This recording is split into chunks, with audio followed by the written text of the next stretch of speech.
Amém. A paz do Senhor. Eu quero cumprimentá-los desejando que Deus possa abençoar cada uma vida aqui presente e os demais que estão participando conosco através da internet, que o Espírito Santo possa falar profundamente a cada um coração nesta manhã, em nome de Jesus. O tema do nosso estudo de hoje é algo que eu já preguei, inclusive, aqui na igreja. É uma pergunta: quem é Jesus? Marcos 4,35 nos diz assim: E naquele dia, sendo já tarde, disse-lhes: Passemos para outra margem. E eles, deixando a multidão, o levaram consigo, assim como estava no barco, e havia também com ele outros barquinhos. E levantou-se grande temporal de vento, e subiam as ondas por cima do barco, de maneira que já se enchia de água. E ele estava na popa, dormindo sobre uma almofada, e despertaram-no, dizendo-lhe: Mestre, não te importa que pereçamos? E ele, despertando, repreendeu o vento e disse ao mar: Cala-te, aquieta-te. E o vento se aquietou, e houve grande bonança. E disse-lhes: Por que sois tão tímidos? Ainda não tendes fé? E sentiram um grande temor, e diziam uns aos outros: Mas quem é este que até o vento e o mar lhe obedecem? Amém. Mateus capítulo 8, verso 23, diz assim a palavra do Senhor: E entrando ele no barco, seus discípulos o seguiram.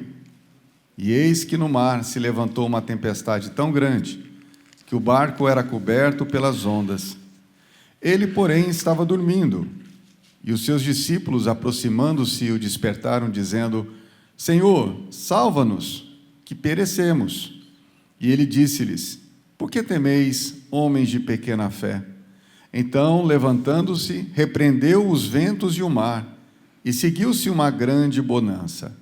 E aqueles homens se maravilharam, dizendo: Que homem é este, que até os ventos e o mar lhe obedecem? Lucas 8, 22 a 25. Lucas 8, 22 a 25. E aconteceu que num daqueles dias entrou num barco com seus discípulos e disse-lhes: Passemos para a outra banda do lago. E partiram. E navegando eles, adormeceu, e sobreveio uma tempestade de vento no lago, e o barco enchia-se de água, estando eles em perigo. E chegando-se a ele, o despertaram, dizendo: Mestre, estamos perecendo. E ele, levantando-se, repreendeu o vento e a fúria da água, e cessaram, e fez bonança. E disse-lhes: Onde está a vossa fé? E eles, temendo, maravilharam-se, dizendo uns aos outros: Quem é este que até os ventos e a água manda e lhe obedecem? Amém. Amém. Quem é este? Então, este é o tema da nossa mensagem. Meus irmãos, eu quero que seja um estudo bíblico nesta manhã. As pessoas às vezes não entendem a importância da escola bíblica, às vezes pensa que vai para um seminário, mas não tem seminário teológico melhor do que a escola bíblica dominical. Sabe por quê? Porque o seminário teológico você faz 2, 3, 4 anos. A escola bíblica dominical dura a sua vida inteira. Durante toda a sua vida, você está participando da escola bíblica dominical. A pessoa de Jesus, sem dúvidas, para aqueles que não estão familiarizados ou conhecem as Escrituras, para definir quem é Jesus, é uma tarefa realmente muito difícil. Aliás, tanto o Velho Testamento quanto o Novo Testamento fala que a falta de conhecimento gera problema. Vocês não têm conhecimento da Escritura, e o meu povo está perecendo porque não conhece a palavra de Deus. Então, isto é um desafio para definir a pessoa de Jesus. Mas Jesus não está muito preocupado com o que as pessoas lá de fora pensam a respeito dele. Jesus quer saber o que é que você, o que é que eu temos a ideia do que ele seja.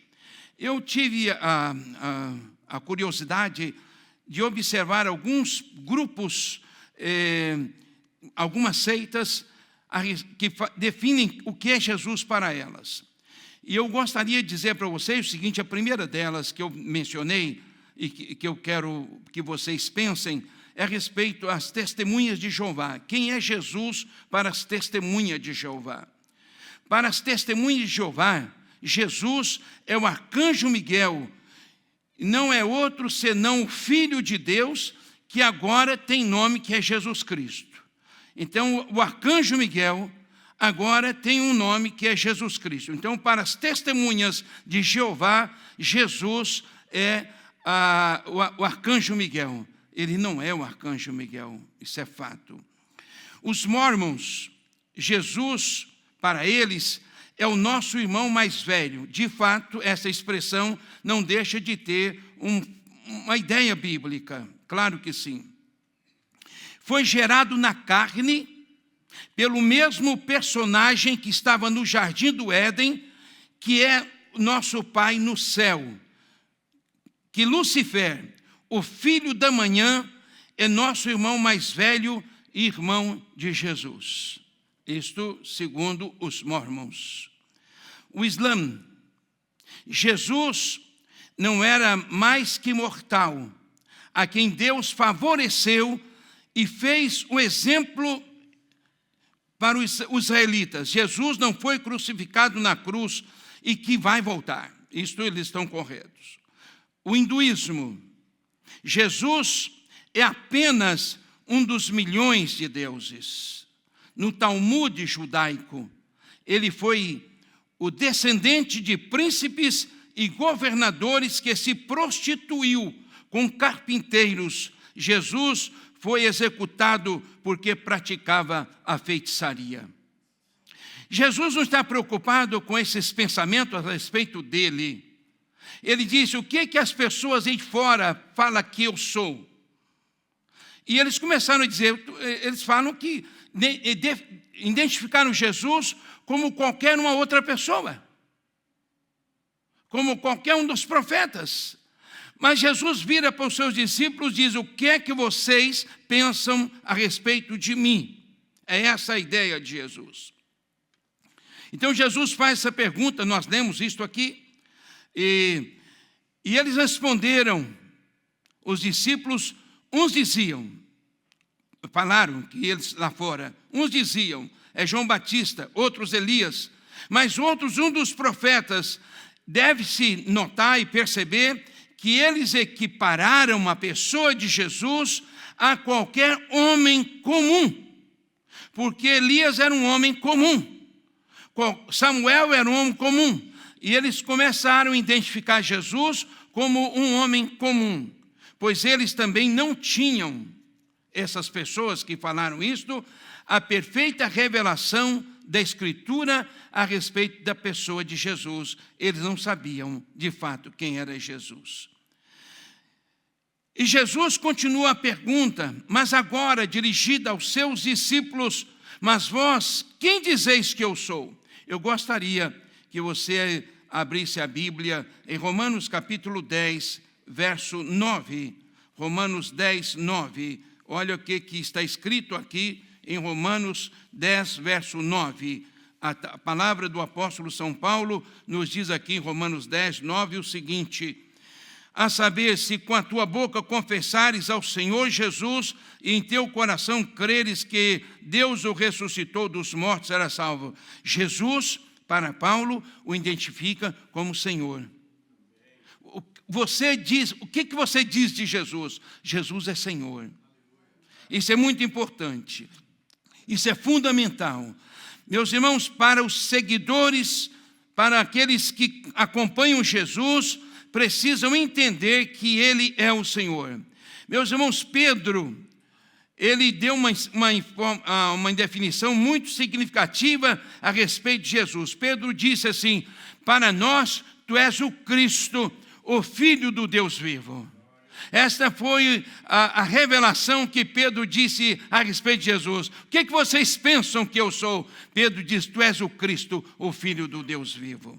Diante desta resposta, Jesus disse a Pedro: Pedro, quem te revelou esta verdade sobre mim foi meu Pai. Aquelas outras pessoas não entendiam quem era Jesus, porque Deus não havia revelado a elas, e elas têm culpa de não ter recebido a revelação, claro, porque se omitiram em abrir o livro que fala a respeito de Jesus.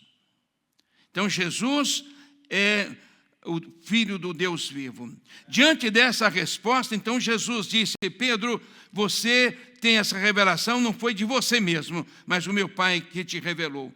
Então, primeiramente, eu gostaria de dizer a vocês que Jesus não está preocupado com o que as pessoas lá de fora pensam a respeito dele. Ele quer saber o que é que você pensa de Jesus. O que você pensa de Jesus vai determinar o que é que você vai fazer como discípulo de Jesus. Se a gente não tem uma real ideia disto, é muito importante pensar nisso. Os irmãos entenderam até aqui a respeito da pessoa de Jesus? Quem que é Jesus para você? Alguém podia dizer alguma coisa? A esperança da vida eterna. Mais alguma coisa? Vamos pensar na pessoa de Jesus. Sim.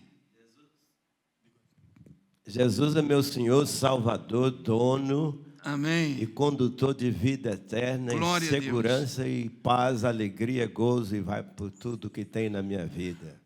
Jesus, de duas expressões que o pastor Simon usou a respeito de Jesus: é Senhor e o meu dono. Isto nós precisamos pensar. Uma pessoa que tem um dono, ele faz o que ele quer. Mas será que nós, que confessamos que Jesus é o nosso dono, estamos fazendo somente o que ele quer ou temos feito aquilo que a gente quer? É uma questão para você pensar. Jesus é o seu Senhor. Uma pessoa que tem alguém por seu Senhor, por exemplo, um chefe numa companhia, você está trabalhando, lá você vai fazer o que você quer ou aquilo que o seu chefe manda você fazer. Mas nós, na realidade, confessamos que temos Jesus como Senhor e nosso dono, mas muitos de nós, lamentavelmente, temos feito aquilo que nós achamos que devemos fazer. Nós agimos de acordo com as nossas necessidades, o que eu penso, o que eu devo fazer, não o que Ele quer que eu faça. Já contei para vocês o meu pacto com Deus.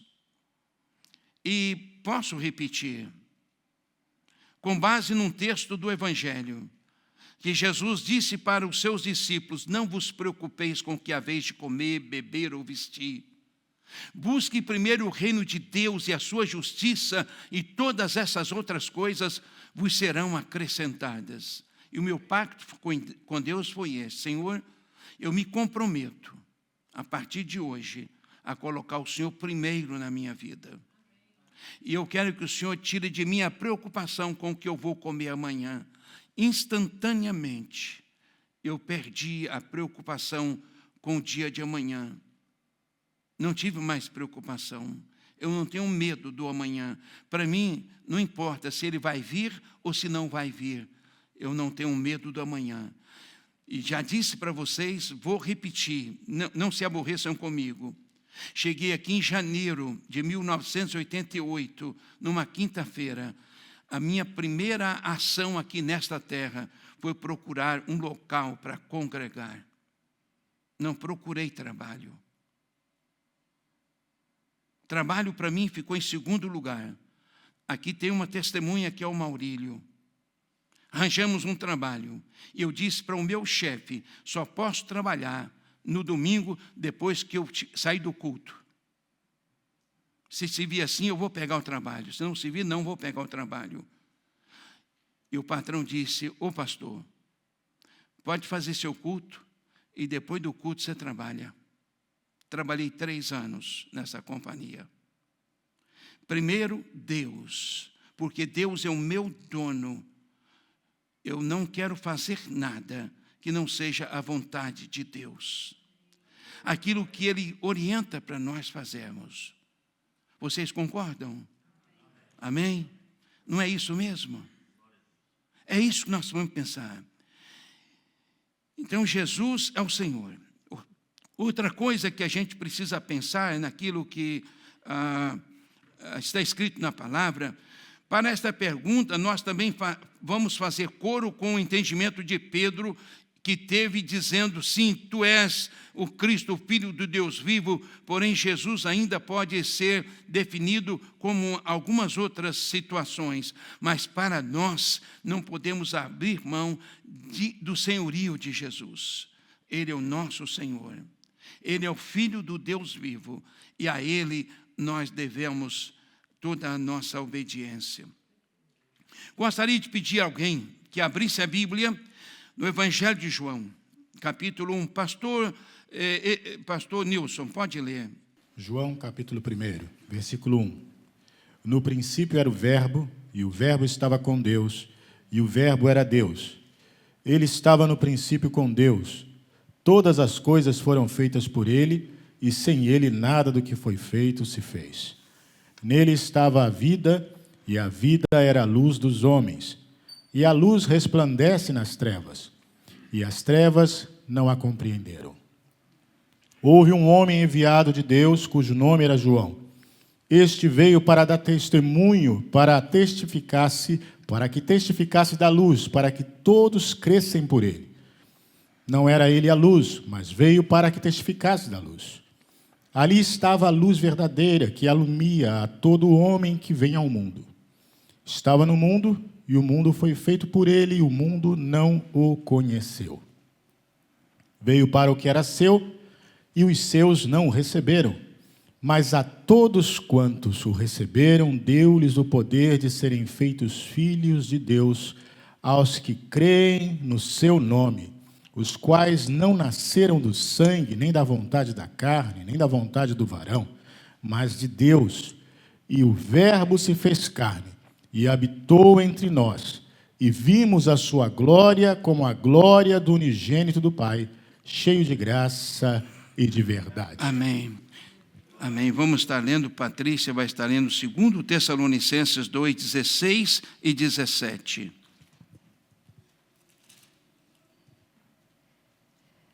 E o próprio nosso Senhor Jesus Cristo, e nosso Deus e Pai, que nos amou em graça, nos deu uma eterna consolação e boa esperança.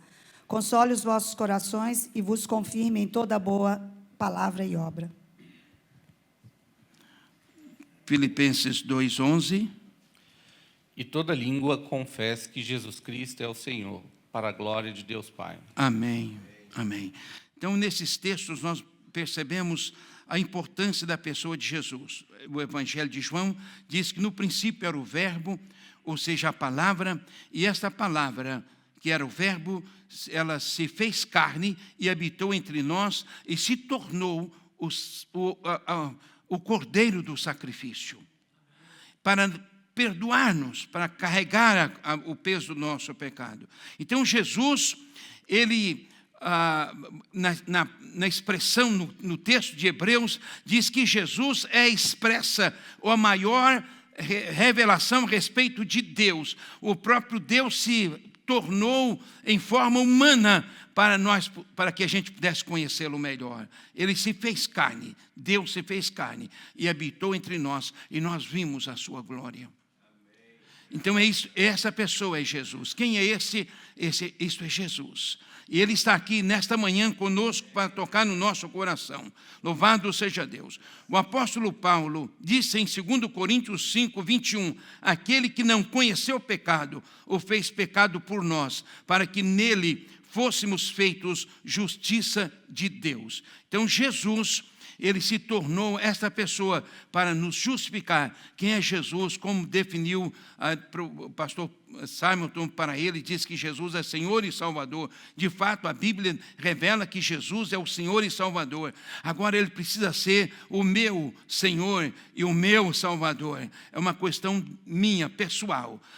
Eu saber que Ele é, Isso não altera muita coisa, mas ele precisa ser para mim, para que eu possa desfrutar dessas graças do Senhor. Meus irmãos, em Hebreus 1, verso 3, diz assim: o qual, diz o escritor aos Hebreus, sendo o resplendor da sua glória, falando de Jesus, e a expressa imagem da sua pessoa, e sustentando todas as coisas pela palavra do seu poder, havendo feito por si mesmo a purificação dos nossos pecados, assentou-se à destra da majestade nas alturas. Esse é Jesus, aquele que morreu para nos justificar e tornar-se o Senhor da nossa vida. Então Jesus é a máxima, a maior revelação de Deus. Quem é Jesus? Jesus é o Deus encarnado. Ele é o meu Senhor. E isto nós precisamos entender e obedecer para que Ele seja glorificado através da nossa vida, no nome do Senhor Jesus. Eu espero que vocês estejam entendendo esta expressão tão profunda que nós precisamos dar uma resposta para Deus, para Jesus. Quem é Jesus para você? O que Ele é para você? Quem é Jesus? Cabe a cada um de nós, nesta manhã, dar uma resposta pessoal. Não adianta eu pensar no geral, eu preciso pensar em relação à minha pessoa. O que é Jesus para mim? Eu preciso tomar essa decisão. Que Deus possa nos abençoar e nos ajudar a entender isto e viver dentro desta revelação. Algum irmão gostaria de fazer alguma pergunta ou mesmo esclarecer algum ponto que você não entendeu ou sabe que quer nos ajudar, pode ter a oportunidade de fazê-lo. Alguém quer a oportunidade para falar alguma coisa? Todo mundo caladinho? Amém. Quem está aqui, diga amém. Poucas pessoas, tem uns que nem abriu a boca. Né, Vitor? Abriu, estou brincando. Sim. É importante identificar que Jesus falou quem que Ele é. Repete que não foi gravado. Jesus mesmo, Ele mesmo definiu quem que Ele é. O que Ele Jesus é o definiu? caminho, Ele Ah, é a sim. verdade e Ele é a vida. E o que mais? E que ninguém vai ao Pai se não for por Ele. Sem Jesus não tem o quê? Se Jesus não tem a salvação. Não tem salvação. Sem Jesus não tem salvação. Ele é não um caminho, mas Ele é o caminho. Louvado seja Deus. Aleluia. Vamos orar? Bendito seja o Senhor. Glória a Deus.